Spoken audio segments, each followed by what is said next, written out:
Michigan Out of Doors Online is brought to you in part by Tri-County Logging. Experienced in sustainable forestry practices, Tri-County Logging can help you manage your property by keeping your woods healthy and generate income. Serving southern and mid-Michigan for nearly 50 years, TriCountyLogging.com. For over 30 years, Vanguard Outdoors has made the gear that turns a regular hunt into another fine day of field. We know that a good shooting stick or a nice pair of binoculars can make or break your day. Our design teams include serious hunters who work hard to bring you the best sporting optics, shooting sticks, tripods, bags, and more. We are Vanguard Outdoors. Well, hey everyone, welcome to Michigan Out of Doors. Thank you so much for joining us this week. We have a brand new show for you. We're going to kick things off by doing a little trout fishing in mid-Michigan with a fish artist. You won't want to miss that. Then we're going to head to downtown Grand Rapids for a sucker fishing tournament that's just a little bit out of the ordinary. And we're going to show you what you can be doing this time of the year and into the summer to be catching more walleye and what kind of jigs to be using to do that properly. Lots of good stuff on this week's show. You stay tuned. I'm Jimmy Gretzinger, and it's time for Michigan Out of Doors. From the first spring rains to the soft summer breeze, dancing on the pine forest floor, the autumn colors catch your eyes. Here come the crystal winter skies. It's Michigan, Michigan out of doors. What a beautiful day in the woods. Someday our children all will see this is their finest legacy, the wonder and the love of Michigan. As the wind comes whispering through the trees, the sweet smell of nature's in the air. From the Great Lakes to the quiet stream, shining like a sportsman's dream, it's a love of Michigan we all share. Michigan Out of Doors is presented by Country Smokehouse, a sportsman's meat processor and Michigan destination since 1988. Offers a variety of homemade smoked meats and Michigan-made products in-store and online. The Country Smokehouse features an outdoor barbecue and bar. Details at countrysmokehouse.com. By Greenmark Equipment. Greenmark Equipment is a John Deere dealership network in southwest Michigan and northern Indiana. Greenmark provides sales and services to farmers, commercial businesses, large property owners, and homeowners. Information about pricing and products available can be found online at greenmarkequipment.com. By AnglerQuest Pontoons. AnglerQuest is a Michigan-based company building boats designed for comfort and fishing functionality. For more information, anglerquestpontoons.com. By Polar Craft Boats, offering riveted and welded boats for the outdoor enthusiast. Whether you're targeting fish or waterfowl, Polar Craft Boats have several models to choose from that keep you high and dry. For more information, polarcraft.com.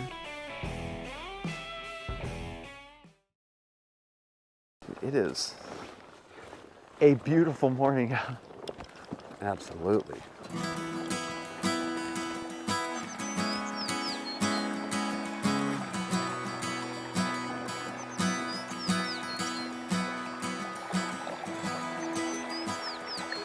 Last week, I was able to tag along with a couple of anglers in the central part of the state, targeting just about whatever would bite on a beautiful spring day here in Michigan. This is where I cross up here through this, and it's pretty swift. Well, with the Merc, I would just say let's spend some time stitching this up. Okay. Yeah, we're in central northern portion of Michigan here. We are targeting smallmouth bass primarily, and brown trout and rainbow trout.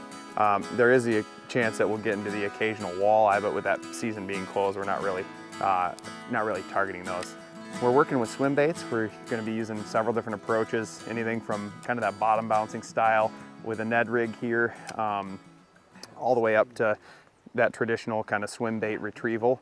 The nice thing about these baits is the versatility, and so we have a lot of different opportunities for adjusting to the flow rate, the depth, things of that nature. So really kind of a cool, simple presentation for getting several different species of fish. So we'll see what we can get with the water conditions the way that they are. Really murky right now, but we're gonna see high skies, warmer weather, so the fish should be pretty active. And on the off chance that they have an appetite, we should see some success here. Brown trout there. Oh, looking to get a picture. Good job, dude.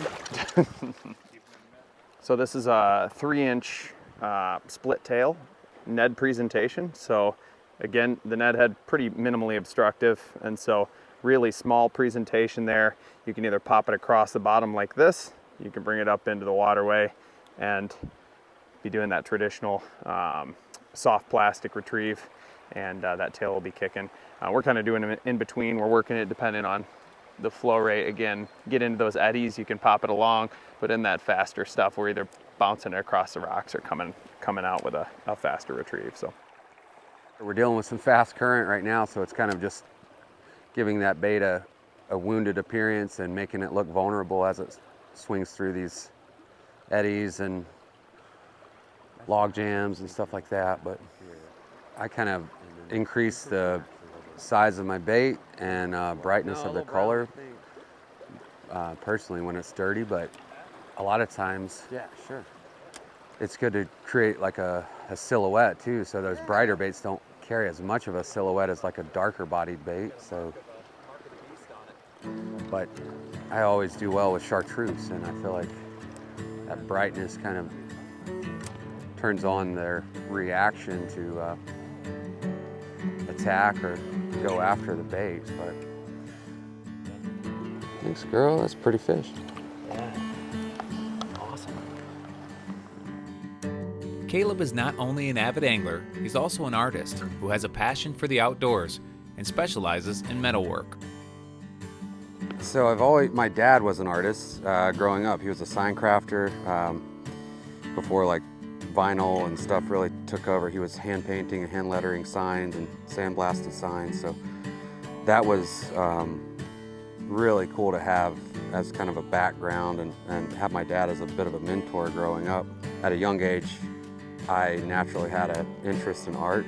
I never pursued it like through college or anything after high school, but once I got out of high school, I started working with my dad, and he was always really supportive and encouraging to pursue that because I just had a passion for it, had an interest for it, and from there I've just progressed from kind of doing pencil drawings, a little bit of painting in my early 20s to doing metalwork primarily. And it was a fun process taking my drawing abilities to a plasma cutter and hand cutting these really detailed, intricate marine life scenes out of metal art or metal. Fishing, nature, all of that was a huge influence for my art. Again, from a young age, I've just loved the outdoors. I've loved just diving into that, no matter what it was, whether it was fishing or hunting or just being outside, but immersing myself in natural elements. And but that definitely inspired my art. There we go. Oh, what is that? Look at the brown just smoked it. That is a beautiful brown. He absolutely annihilated it. Alright.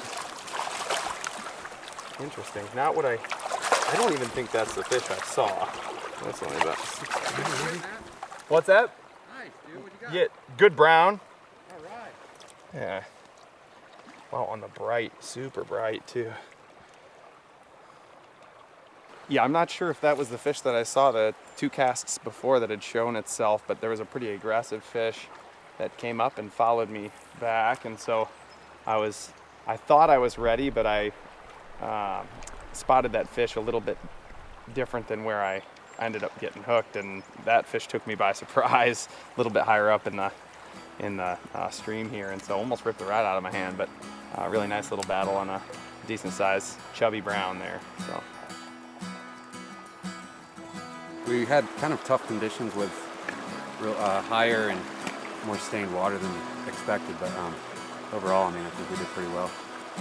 Switching up the baits, trying a lot of different weights and colors, but beautiful day to be out. Yeah, a few fish is better than none, but any day fishing is a good day. But yeah, if you get a chance, it's Caleb Goins Art.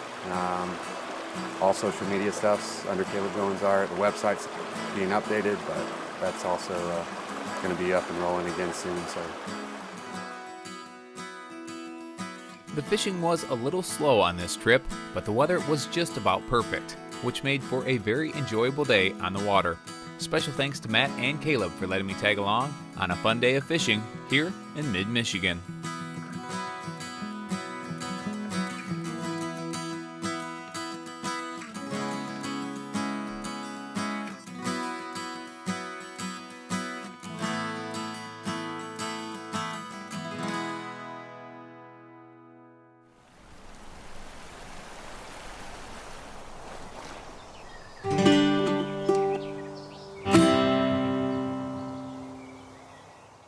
This past weekend in downtown Grand Rapids, there was a sucker fishing tournament. But as I spent a little bit of time there, I realized there was a lot of history behind this really cool event.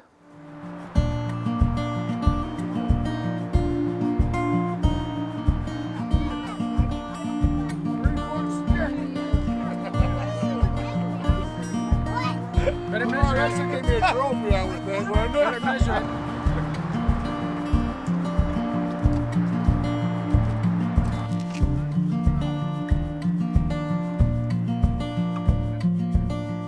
Well, I'm just fishing with a right collar and a pyramid sinker, and you know, it's sucker fishing. You just throw it out, let it set. Nothing too complex at all. Now, how far down is that? That's got to be, what, 40, 50 feet? Oh, it's got to be all of that. It's a ways down there. I've actually known about this thing for 40 years. I've known John for at least that long, but I just never made it down here. And then like 3 years ago after I retired, I thought, well, I'm coming down here, you know. Yeah. And I thought, man, this is really cool. I had a blast. Now, last year we were in our ice fishing gear. Really? It was so cold, and yeah, it was just a neat thing. So I said, man, we need to get this on Michigan Outdoors or whatever, you know, because it's such a cool thing, you know, and it's mostly the west side. Polish community, Polish Falcon guys that come down here and stuff. It's just a neat event. It's a lot of fun. It's kid friendly. Big on kids. Usually there's more kids down here. And it's mostly suckers. You guys kind of do one about anything. Well, we just netted 2 baby walleyes in the net. Had to let go. 2 smaller walleyes. Every once in a while a steelhead, but mostly suckers, red horses, and mullets, and white suckers. When Dan reached out to me to tell me about a sucker fishing tournament in downtown Grand Rapids, well, I really didn't know what to expect. I had no idea how it would work right here in the middle of the city on the Fulton Street Bridge, perched way above the river. But what I really didn't expect was the long history of this event and the family this event really is here to honor, and its history of dip netting. Be able to sell them. You can sell them $2, $3 for $1, something like that years ago, and you can't do that anymore. So, and I understand that too. But I mean, we've done it for 50, 60 years. They had dip nets all up and down the river, down to wastewater plant on down farther. So a lot of west side tradition in this. Okay, and how long have you been doing this little tournament? Probably the last 10, 15 years. Really? How did you get started? Well, we were down here with the net, and I'm going, well, I had a couple buddies come down. We always sucker fished. And I said, well, why not, you know, have some fun and have a little tournament? And it's nothing fancy. I mean, I pick up 3 small trophies and say, okay, largest one wins, and 8 to 4, and people just come and go as they please, and we run it from there. Okay. And you know, it's a good time to see a bunch of friends. They come down once a year and visit. Family come down. They come and go all day long. So it's kind of been an annual event. Nice. And I like, especially now we're getting more kids. I like to get the kids down here, have people bring their grandkids and kids. I say, you guys hook them, let them reel it in, you know, and they're in the running for the trophy. Got him. Tuna. Sun marker on the board. Sun's out. Reel up. Sun's out. Yeah, we want the sun. Can't hardly lift him over the net, can you, guys? There's a nice one. There's a nice one. Yeah, that's a nice one, buddy. Yeah, that's a nice one. That thing is huge. That's bigger than you. Ain't he cool? Yeah. Can you hold him? Yeah, he's pretty strong.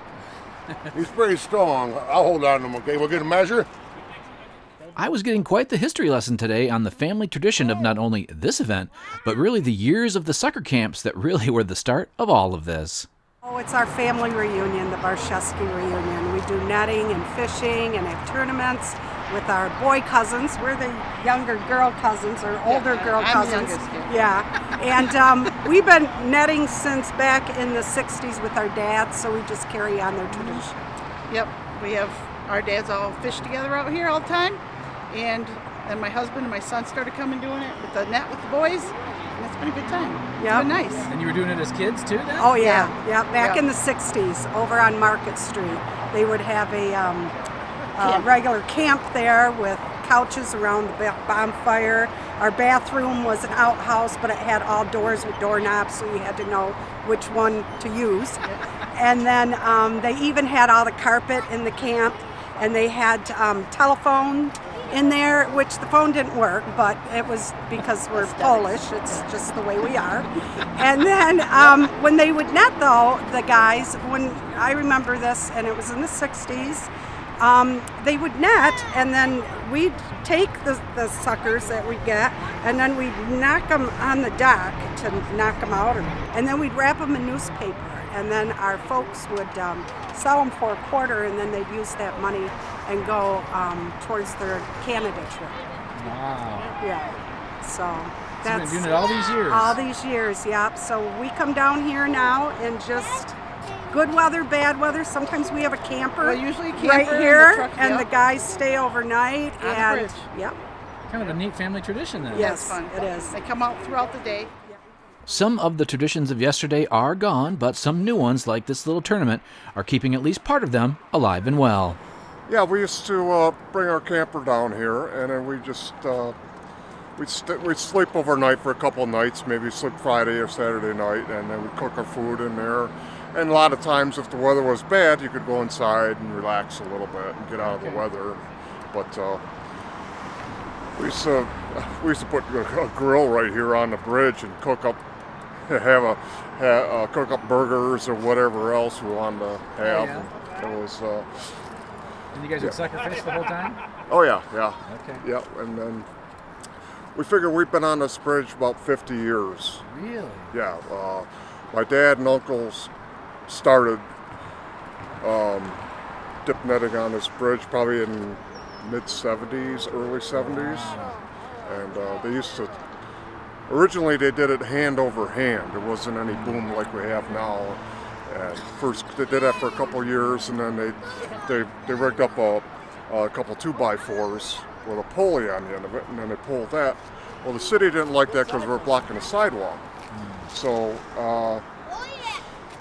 there used to be a little welding shop right here where the S-curve is right now. And the guys came over and they said, we can rig you up something that we can hook right on the bridge. And that's how we got the rig that we have now. These guys in that welding shop made that up for them. Because they were sitting right there watching us all the time. And then they said, well, we can come up with something for you guys. Down the way on the other side of the bridge was Bob Brown. Bob is in his 80s and has fished this bridge for many years. I just happened to notice him fighting what looked like a huge fish, so I wandered down to see him fighting a very large catfish, which he was targeting, as he says it's his favorite to eat. So with a little help, he was able to bring this to net. This was a huge fish. That's a good one. That's the big one. That's the big cat. Wow.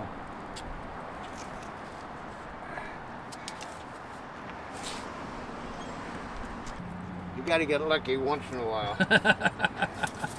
Make sure he's legal, Bob. 28 and a half inches. 28 and a half. That's a dandy. What a day. I got to see two great stories today. Bob here in his 80s landing a great fish, on camera no less. I also got to hear the story of the Barshevsky family and see how the next generation is keeping the legacy alive by doing a fun one-day sucker tournament. All this on one bridge in one town. Just think how many other great stories our grand old state has yet to tell, right here in Michigan's Out of Doors. Hey, you know, spring walleye fishing is right around the corner, and we're out here at Freeway Sports Center in Fenton, Michigan, talking about some things that are going to help you catch more fish this spring. You know, walleyes are a perfect fish to catch on a jig. They spend a lot of time living on the bottom. A lot of their prey lives on the bottom. And when they become inactive, they want to settle down the bottom of a river or nice cover on the bottom of a lake. So a jig is the best way to get to them.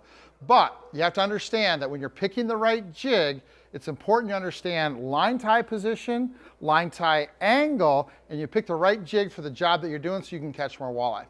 Let's start with vertical jigging for walleye in a river. It's important that when your jig is going up and down, that the line tie is on the top. Line tie position is probably the most important thing to look for when you're looking for the right jig for the situation. Vertical jigging jigs should have the line tie on top. They should have a pointed nose so they go into the current and they cut the current. And they should have a lot of the weight on the bottom and the back of the jig. So as the water goes over the nose, it actually pushes the jig down, makes it fish heavier, and stops it from spinning in the current. An important thing for vertical jigging is to have the right design jig, line tie on top, pointed nose, a lot of the weight at the back of the jig. That's going to keep you vertical, snag less, and catch more fish. Now, let's move on to a jig for casting. You'll notice when I'm going to cast that the line tie actually changes a little bit. Line tie goes up to the front of the jig. That lets that jig sit this way as opposed to flat, and allows me to let that jig roll down current or hop towards me if I'm in open water and not fishing in heavy current. So I want, again, a pointed nose, a lot of the weight at the back to help that jig kind of go through the water, but the line tie is going to be a little bit of an angle on the top still. We're going to be up at the top, kind of pointed out towards the front of the nose to give me a better angle for casting.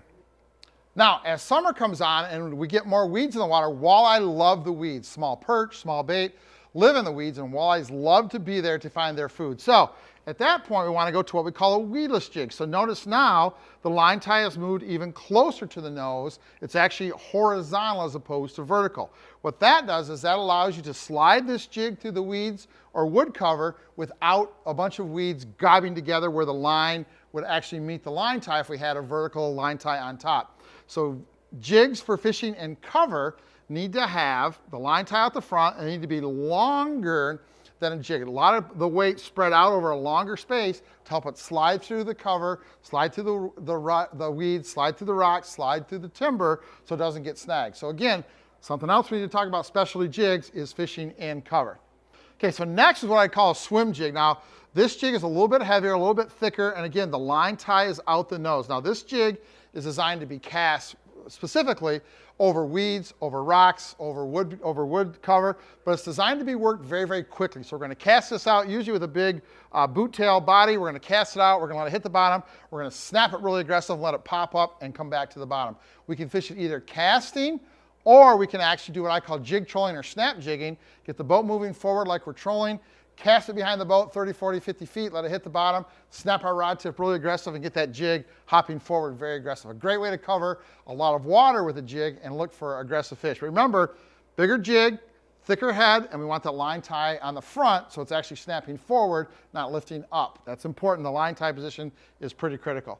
Last jig I want to talk about, especially jig, is a jig for slip bobber fishing. When I slip bobber fish, I like to have a jig that gives a little bit of color so the fish can actually find my leech. Now, again, we're going to hang vertical behind or below that bobber, so we want the line tie on top. That's important. And it's important that you get a big hook. A lot of these smaller jigs, we fish a lot of 32nd, 64th, maybe up to 1/8 ounce. A lot of those jigs are crappie jigs, and they have small hooks that won't hold good sized walleye. So make sure that you find a walleye jig that has a small weight, but make sure you have the line tie on top for slip bobber. Now, one thing I want to make sure that you see, not a single one of these jigs, went through 1, 2, 3, 4, 5 different jig designs for walleye fishing. Not a single one of these jigs is a round ball jig. The worst jig you can have in your box is a round ball. It doesn't work in any situations. It should be the last choice. Only in an emergency should you grab a round ball jig. Be very specific about the jig that you're using. Buy a jig designed for the actual application and presentation you're using, and I promise you, you'll snag less and catch a lot more fish. So what makes a round ball not a good choice anytime we're fishing? The problem with a round ball jig is if you put it in current, it's going to spin. You put a round object in the current, it's going to spin. So vertical jigging, we look for that jig again with a pointed nose, a lot of weight at the back. This is going to cut the current and the jig is not going to spin. If we're fishing on the bottom, we're going to let our jig stop. We want to make sure we have a jig that actually sits up. You have a round ball jig, you have no idea where that hook is going to land. The hook can land down, it can stop and land in the rocks, so you're going to get snagged a whole lot more. Same thing casting with a round ball. We're going to get that twist, we're going to get that jig that doesn't go through the water very well, because that's a shape that's not very hydrodynamic. It just doesn't want to, it wants to push the water and not go through the water. So avoid round ball jigs. I know they're cheap, I know they're easy to find, but they are never your best choice for jig fishing. Find a specialty jig designed for how you're fishing. I promise you, you'll catch more fish. Well, hey everybody, thank you so much for watching Michigan Out of Doors this week. This upcoming weekend is the turkey opener, so make sure you stay tuned to see how we did this upcoming weekend. We did have some cameras out on the Detroit River this past weekend, so we should have some good walleye fishing stories for you over the next couple of weeks. Lots of good stuff happening right now, so get out and enjoy our great old state, and hopefully if we don't see you in the woods or on the water, hopefully you'll see you right back here next week on your PBS station. Michigan Out of Doors is presented by. Do you dream of somewhere bigger than your backyard? You can get there with Greenstone. Whether you want to hunt, fish, hike, or just watch the sunset, we're ready to help you own your place in the great outdoors. To learn more, visit greenstonefcs.com. By Alta Equipment Company, providing sales, rentals, service, and parts because uptime matters. From earth moving to landscaping and light construction, Alta offers over 50 brands across 7 Michigan locations to serve you. More information online or 844-GO-2-ALTA. By RBM Jigs, a Michigan-based company serving ice fishing anglers around the state and throughout the country. Specializing in ice fishing gear, RBM Jigs manufactures tungsten jigs, soft plastics, and much more. Online at lakeeffectlures.com. When I wander far away, a dream stays with me night and day. It's the road that leads to my home state. I am a Michigan man. Changing seasons paint the scene like rainbow trout in a hidden stream. The white-tailed deer in the tall pine trees. I am a Michigan man.